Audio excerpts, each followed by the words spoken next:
வணக்கம்ங்க. இன்னைக்கு நான் தக்காளி பிரியாணி தான் லஞ்சுக்கு பேக் பண்ணேங்க. அது எப்படி செய்கிறேன்றத இப்போ பார்த்துடலாங்க. 1 பாட் ரைஸ் தான். இப்போது வெங்காயம் ஒரு 2 வெங்காயம் கட் பண்ணி வச்சுருக்கேங்க. தக்காளி ஒரு 4 தக்காளியை மிக்சியில் அரைச்சி வச்சுருக்கேன். இஞ்சி பூண்டு பேஸ்ட் எடுத்து வச்சுருக்கேன். புதினாவும் கொத்தமல்லியும் வச்சுருக்கேங்க. சீரக சம்பா அரிசி 2 டம்ளர் எடுத்து வச்சுருக்கேன். அதை கழுவி வச்சுருக்கேங்க. இப்போது பன்னீரை நல்லா மசாலா போட்டு பெரட்டி வச்சுருக்கேன். இப்போ எப்படி செய்கிறோன்றத பார்த்துடலாம். குக்கர் அடுப்பில் வச்சு எண்ணெய் விட்டுட்டு பட்டை, கிராம்பு, ஏலக்காய், வெங்காயம், புதினா, கொத்தமல்லி எல்லாம் போட்டுட்டு அரைச்சி வச்ச தக்காளியும் அதில் சேர்த்துருக்கேங்க. சேர்த்து எல்லாத்தையும் நல்லா வதக்கிக்கணுங்க. 2 ஸ்பூன் இஞ்சி பூண்டு பேஸ்ட்டும் அதில் சேர்த்துக்கிறேன் நான்.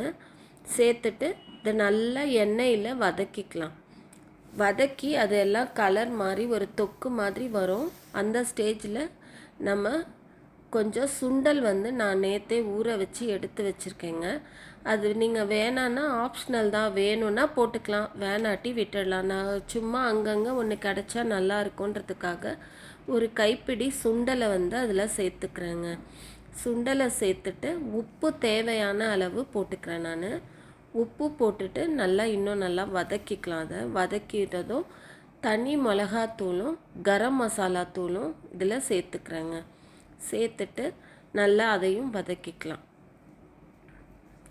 நல்லா வதங்கின உடனே நம்ம இந்த சுண்டல் எடுத்து வச்சுருக்கேன் இல்லையா, அதையும் சேர்த்துக்கலாம். இதில் சுண்டல் ஹெல்த்தியாக இருக்கும். குழந்தைங்க தனியாக கொடுத்தா சாப்பிட மாட்டாங்க. அதுக்காக நம்ம இந்த மாதிரி சாதத்தில் சேர்த்துட்டோன்னா அவங்க சாப்பிடுவாங்கங்க. அதுக்காக நான் இந்த மாதிரி சேர்த்துக்கிறேன். சேர்த்து அதையும் நல்லா கிளறிக்கிறேன். கிளறிட்டு இப்போ நான் சீரக சம்பா அரிசி நான் 2 டம்ளர் எடுத்திருக்கேங்க. அதை நான் கழுவி ஊற வச்சுருக்கேன். அதனால் நான் 1.5 டம்ளர் தண்ணி சேர்த்துக்க போகிறேங்க.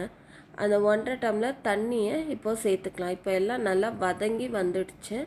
இப்போது நம்ம தண்ணி சேர்த்துக்கலாங்க. தண்ணி சேர்த்துட்டு நல்லா தண்ணி கொதி வரணும். இப்போ 1.5 டம்ளர் தண்ணியை சேர்த்துக்கிறேன் நான்.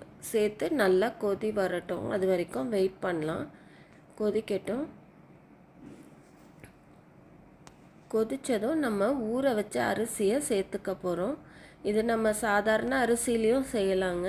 சீரக சம்பா அரிசியில் செய்தால் கொஞ்சம் வாசனையாக குழந்தைங்க விரும்பி சாப்பிடுவாங்கன்றதுனால நான் சீரக சம்பா அரிசியை ஊற வச்சு அதை சேர்த்துருக்கேன்.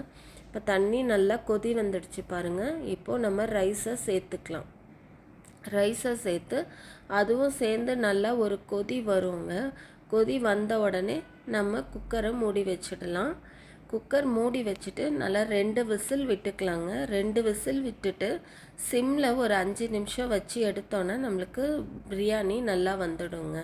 இப்போது பன்னீரை மசாலா போட்டு வச்சுருந்தேங்க. அதையும் ஆயிலில் போட்டு ஃப்ரை பண்ணி எடுத்துக்கலாங்க.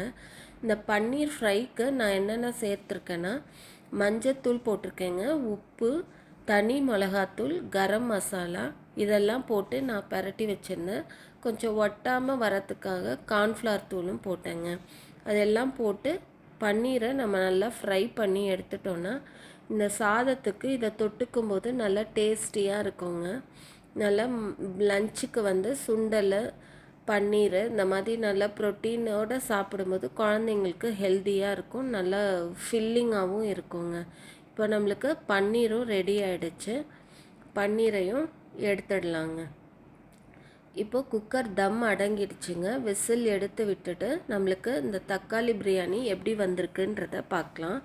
பாருங்கள், நல்லா வாசனையாக இருக்குங்க, கம கமன்னு பிரியாணி போலவே.